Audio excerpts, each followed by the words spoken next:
बॉलीवुड इन लाहौर। क्या हो अगर हमारा बॉलीवुड, जिसको हम मुंबई में मानते हैं, वो बॉलीवुड मुंबई में ना हो के लाहौर में हो। क्या कभी सोचा है तो फिल्म इंडस्ट्री कैसी रहेगी? बिल्कुल, मुझे लगता है कि यहाँ पे बहुत सारे लोग सोच रहे होंगे कि शायद एक इस्लामिक कंट्री में फिल्मों पे काफ़ी रिस्ट्रिक्शन लग जाएंगी, और या फिर बहुत सारे जो हैं लोग देशभक्ति के वेग में आके ये भी सोच रहे होंगे कि कहीं हम लाहौर को वापस इंडिया में मिलाने के बारे में बात तो नहीं कर रहे हैं। नहीं, आप बिल्कुल गलत हैं। हम लाहौर को इंडिया में मिलाने के बारे में बात नहीं कर रहे हैं, और ना ही हम बॉलीवुड को मुंबई से उठाकर लाहौर में ले जाने की बात कर रहे हैं। बट हम बात कर रहे हैं कि हमारे बॉलीवुड की शुरुआत के बारे में बात कर रहे हैं कि उसके रूट्स कहाँ से हैं, ये कैसे डेवलप हुई। तो बॉलीवुड इंडस्ट्री जो आप अक्सर मुंबई से लिंक करके देखते हैं, असलियत में उसकी शुरुआत जो है पाकिस्तान के लाहौर से हुई। जी, पाकिस्तान का लाहौर उस समय तक इंडिया में डिवीज़न नहीं हुआ था, 1947 से पहले की बात है। तो हिंदी फिल्म इंडस्ट्री और उर्दू फिल्म इंडस्ट्री जो है वो लाहौर में थी। पूरी की पूरी हमारी जो इंडस्ट्री है वो लाहौर में थी। तो इसके कई फेमस आर्टिस्ट जो है, नूर जहाँ, के एल सहगल, वो सब लाहौर से थे। और आज भी आप देखें तो पाकिस्तान में कई ऐसे बॉलीवुड सेलिब्रिटीज़ के घर का दावा किया जाता है कि ये राज कपूर का घर है, यहाँ ये फलां एक्टर का घर है, उनका एक्टर का घर है। तो ये असलियत में इस इंडस्ट्री की शुरुआत हुई थी लाहौर में। और यहाँ लिखे जाते थे जाने माने गाने, और लोगों को स्टार बनाया जाता था, फिल्में लिखी जाती थी, और यहीं से चलती थी सिनेमा की दुनिया। लेकिन फिर आया 1947, और फिर हमें सहनी पड़ी पार्टीशन की मार, जिसमें बहुत सारी चीज़ें जो हैं पाकिस्तान हमसे बिछड़ गई, और बहुत सारी चीज़ें जो है वो पाकिस्तान से भी बिछड़ी। तो हमारे से सबसे पहले बिछड़ी गई पाकिस्तान की फिल्म इंडस्ट्री। यस, वो इंडस्ट्री जो है जिसे आर्टिस्ट ने मिलकर खड़ा किया था। यूजली आर्टिस्ट का कोई धर्म या मजहब नहीं होता, लेकिन अब क्योंकि एक देश अलग देश बनने जा रहा था एक धर्म के नाम पे, तो उस इंडस्ट्री को, वो एक फिजिकल जगह थी, एक जगह है, लोकेशन है, उसको स्टूडियो को उठा के लेके आना मुंबई में या किसी और शहर में लेके आना पॉसिबल नहीं था। तो इसीलिए वो इंडस्ट्री जो है पाकिस्तान में ही रह गई, और पाकिस्तान के कई आर्टिस्ट जो है उनको डिसीजन लेना पड़ा कि अब वो पाकिस्तान में ही रहेंगे या इंडिया में आके एक नए सिरे से शुरुआत करेंगे। क्योंकि 1900, अब 1930 और 40 के नियर अबाउट जब था, लाहौर जो है वो कल्चर का पावर हाउस था, और हिंदी और उर्दू पोइट्री का शहर था। बहुत सारे शायर जो थे उस शहर से जन्मे थे, या उस शहर से निकले हुए थे, या उस शहर में उनकी कामयाबी का सफ़र लिखा गया था। तो यहाँ से ऑपरेट करते थे प्रभात स्टूडियो लाहौर यूनिट, और दूसरे थे पंचोली आर्ट स्टूडियो।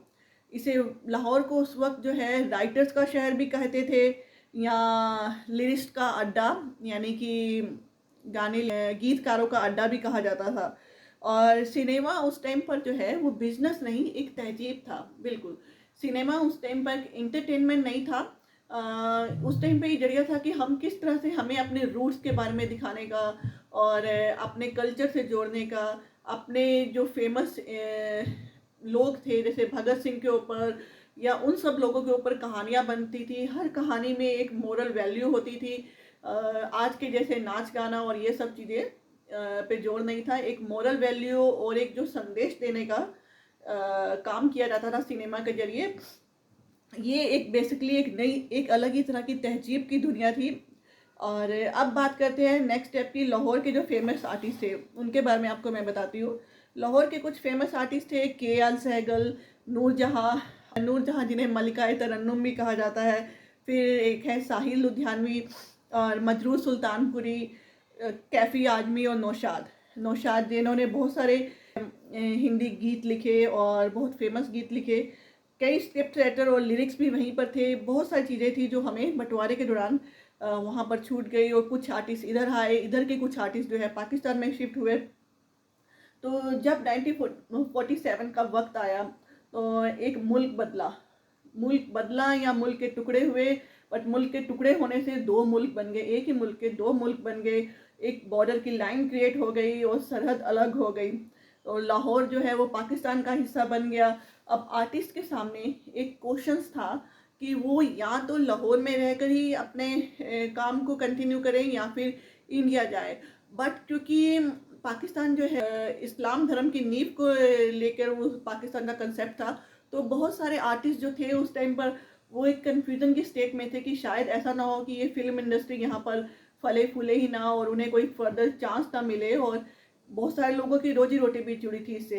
तो इसलिए कई फेमस आर्टिस्ट ने उस टाइम पे ये डिसीजन लिया कि वो जो है वो इंडिया आएंगे और इंडिया में आके अपनी कलाकारी का जो है काम वो जारी आनी शुरू हुई।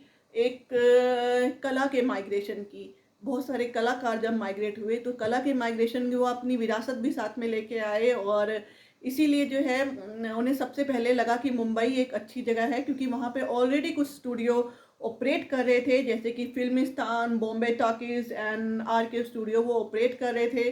तो उन्होंने सोचा कि शायद यहीं पे हमें अपना कदम जमाने चाहिए, और धीरे धीरे करते उन्होंने वहाँ पे उस इंडस्ट्री में अपना काम करना शुरू किया और काम करना जारी रखा, और हमारी बॉलीवुड इंडस्ट्री को वो एक नए पैदान पे लेकर आए। और यहीं से हिंदुस्तानी लैंग्वेज का ने जन्म लिया, हिंदी प्लस उर्दू की खूबसूरत मिक्स जिसे हम बोलते हैं, क्योंकि हमारी लैंग्वेज जो है वो अकेली हिंदी नहीं है, वो एक उर्दू और हिंदी का दोनों मिक्स है। कुछ इनफैक्ट कुछ जगह पे हम पंजाबी वर्ड्स भी शायद उसमें ऐड कर सकते हैं, but majority of Hindu and Urdu word उसमें मिक्स। अब यहाँ से नेक्स्ट डोर जब है, जब आर्टिस्ट आए तो एक बॉलीवुड का गोल्डन इरा शुरू हुआ में महबूब खान, बिमल रॉय और गुरुदत्त जैसे नए आर्टिस्ट का जन्म हुआ, और उन्होंने हमारी इंडस्ट्री को और फ्लोरिश किया अपनी कला से, अपने गानों से, अपनी फिल्मों से। सोचिए अगर ये पार्टीशन ना होता तो शायद आज लाहौर और मुंबई एक ही इंडस्ट्री का हिस्सा होते, और बॉलीवुड का नाम शायद कुछ और होता, सिनेमा भी कुछ और ज़्यादा रिच होता। फाइनल मैसेज मैं यहाँ से कंक्लूड करना चाहूँगी आपने आज के वीडियो को, कि बॉलीवुड ने सिर्फ मुंबई की कहानी नहीं लिखी, कहानी लिखी एक नई लाहौर के दर्द की, कि पार्टीशन के बाद बहुत सारी फिल्में जो है इस दर्द को बयान करती हुई बनी। उर्दू की शायरी की, माइग्रेशन की मजबूरी की, और टैलेंट की जिद की, कि टैलेंट की एक जिद है कि वो ख़त्म नहीं होगा, उसे उभर के सामने आना ही पड़ता है। आप कितना मर्जी छुपा लीजिए या आपको कोई कितना मर्जी दबा लीजिए, फाइनली जो टैलेंट है वो छुप नहीं सकता, वो सामने आता ही है। तो याद रखिए इसमें सिर्फ म्यूज़िक नहीं, लाहौर की यादें भी बसी हैं हमारी मुंबई फिल्म इंडस्ट्री में। अगर वीडियो पसंद आए तो प्लीज़ लाइक करें, सब्सक्राइब करें और कमेंट करें कि क्या आप ऐसी किसी और लॉस्ट हिस्ट्री के बारे में सुनना चाहेंगे या जानना चाहेंगे। Thank you.